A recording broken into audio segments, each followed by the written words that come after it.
Assalamualaikum warahmatullahi wabarakatuh. Selamat pagi. Dan untuk hari ini mari kita belajar di rumah saja karena masih dalam masa pandemi. Kali ini akan saya jelaskan tentang materi tema 1 subtema 1, yaitu pembelajaran bahasa Indonesia tentang ide pokok, kalimat utama, dan kalimat penjelas. Mari kita pahami dan pelajari materinya. Berikut akan saya jelaskan. Materi kalimat utama, kalimat penjelas, dan ide pokok merupakan materi yang sering muncul dalam ujian nasional, maka kita harus memahaminya betul. Yang pertama, kalimat utama adalah kalimat yang di dalamnya terdapat ide pokok paragraf. Nama lain untuk kalimat utama adalah kalimat topik. Selanjutnya, untuk ciri-ciri kalimat utama diantaranya mengandung permasalahan yang dapat diuraikan lebih lanjut. Biasanya berupa kalimat lengkap yang dapat berdiri sendiri, mempunyai arti jelas tanpa dihubungkan dengan kalimat lain, dapat dibentuk tanpa kata sambung transisi. Dalam paragraf induktif, kalimat utama sering ditandai dengan kata kunci, jadi, atau dengan demikian.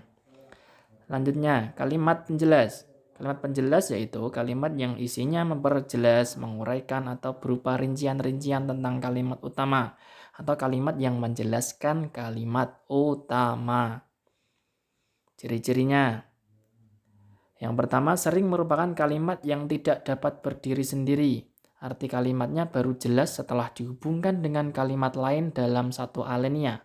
Bentuknya sering memerlukan bantuan kata sambung atau frasa penghubung atau kalimat transisi. Isinya berupa rincian, keterangan, contoh, dan data lain yang bersifat mendukung kalimat topik. Saya beri contoh. Ini sebuah paragraf. Daun pepaya memang memiliki banyak manfaat.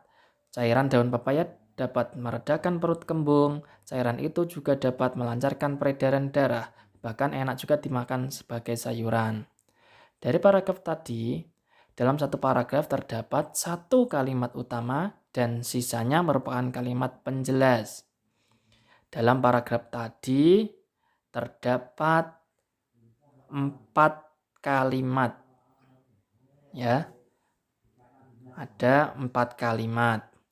Yang pertama, daun pepaya memang memiliki banyak manfaat. Ini merupakan kalimat utama. Sedangkan yang lainnya, sisanya yaitu dari mulai cairan sampai sayuran, titik itu merupakan kalimat penjelas. Ini contoh soal.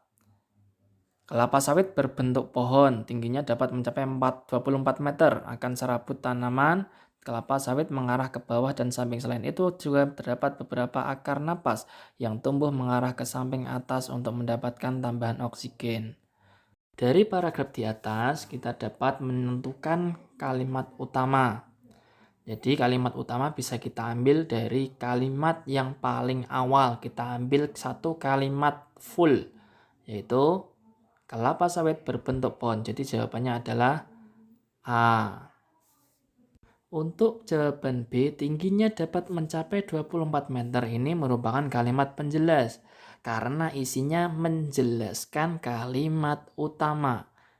Untuk jawaban C dan D, ini sama halnya dengan jawaban B karena ini jawaban yang menjelaskan kalimat utama.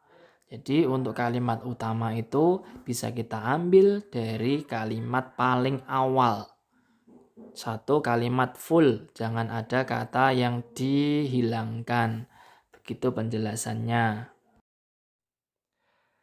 Untuk selanjutnya, ide pokok adalah ide atau gagasan yang menjadi dasar pengembang paragraf. Ide pokok ini bisa diambil dari kalimat utama.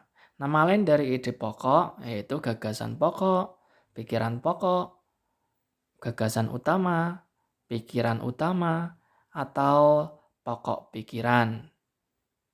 Langkah-langkah menentukan ide pokok. Yang pertama, tentukan dulu kalimat utamanya. Biasanya kalimat utama ada di awal.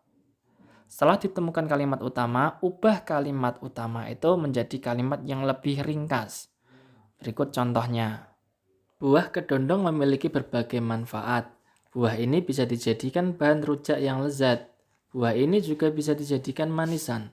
Buah yang rasanya masam ini juga bisa dijadikan obat batuk dengan cara makan daging buahnya yang sudah dicolek atau dilumuri kecap. Dari paragraf tadi bisa kita ambil kalimat utamanya. Kalimat utama bisa kita ambil dari kalimat yang paling awal. Buah kedondong memiliki berbagai manfaat. Dari kalimat utama tadi, kita ubah jadi ide pokok atau kita ringkas, yaitu jadi manfaat buah kedondong. Begitu penjelasannya.